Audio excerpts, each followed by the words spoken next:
जय गुरु माऊली Vidarbha special रेसिपीमध्ये उपवासाचे खुसखुशीत साबुदाणा बटाटा पापड करणार आहे।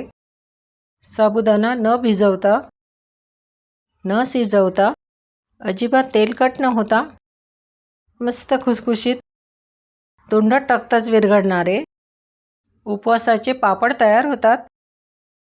पापड करण्यासाठी 1 वाटी साबुदाणा भाजून घ्यायचा आहे। लो फ्लेमवर भाजायचा।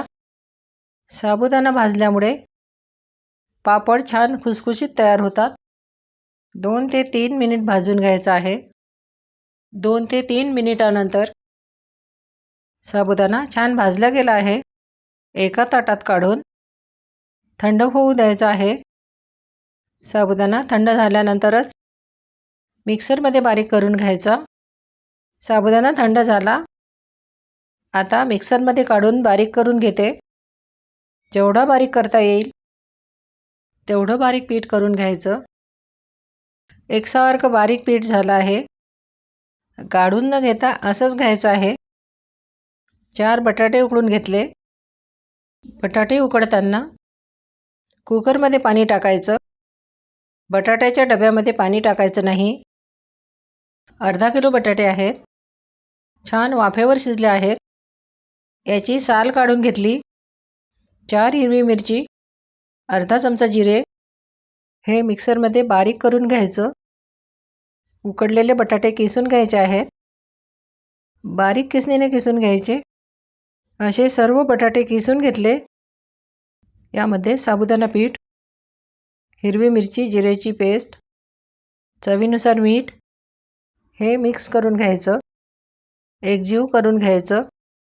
5 ते 7 मिनिट मळून घ्यायचं आहे।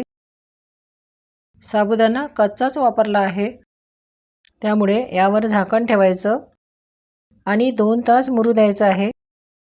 2 तासानंतर साबुदाणा यामध्ये छान भिजला आहे। मिक्सरच्या भांड्यात थोडं थोडं पीठ टाकून फिरवून घ्यायचं। एकच वेळी जास्त पीठ टाकून फिरवायचं नाही, थोडं थोडंच टाकून फिरवायचं। यामध्ये पाणी टाकायचं नाही। असं छान मऊ पीठ तयार झालं। असं थोडं थोडं पीठ टाकून मिक्सरला फिरवून घेतलं आहे। गरज असेल तर हाताला थोडं तेल लावून पीठ मळायचं। जितकं छान मळून घेऊ तितकेच पापड छान होतात। पीठ असं मळून घेतलं। लाटी हातावर चांगली मळून घेतली की पापडाला चिरा जात नाहीत। याच्या अशा लाट्या करून घ्यायच्या। त्यानंतर पापड लाटायचे। पापड पॉलिथिनवर लाटायचे आहेत। पोळपाट घ्यायचा, यावर पॉलिथिन ठेवायची, त्याला थोडं तेल लावायचं, त्यावर लाटी ठेवून वरून पॉलिथिन ठेवायचा आणि लाटण्याने लाटून घ्यायचा। असं लाटून झाल्यावर एकसारख्या आकाराचे पापड पाहिजे असेल तर वाटीने असा आकार द्यायचा। बाजूची लाटी अशी काढून घ्यायची, अलगद वाटी काढायची। एक कॉटनचा कापड घेऊन त्यावर पॉलिथिन टाकून पापड सुकवून घ्यायचे आहेत। अशा सोप्या रेसिपी बघण्यासाठी सबस्क्राईब केले नसेल तर प्लीज सबस्क्राईब करा, बेल आयकॉन प्रेस करा, नवीन रेसिपीची नोटिफिकेशन मिळेल। रेसिपी लाईक आणि शेअर करा। अशा पद्धतीने सर्व पापड तयार झाले। फॅनखालीच पापड सुकतात। त्यानंतर 2 दिवस उन्हात वाळवून घेतले की वर्ष 2 वर्ष पापड छान टिकतात। 2 दिवस उन्हात वाळल्यानंतर पापड असे तयार झाले।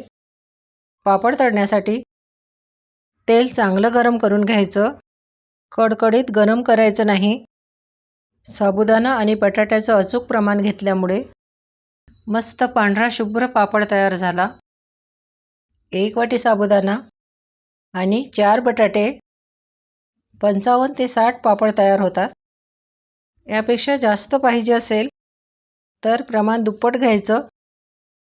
अजिबात तेलकट न होता मस्त खमंग खुसखुशीत उपवासाचे साबुदाणा बटाटा पापड झाले आहे।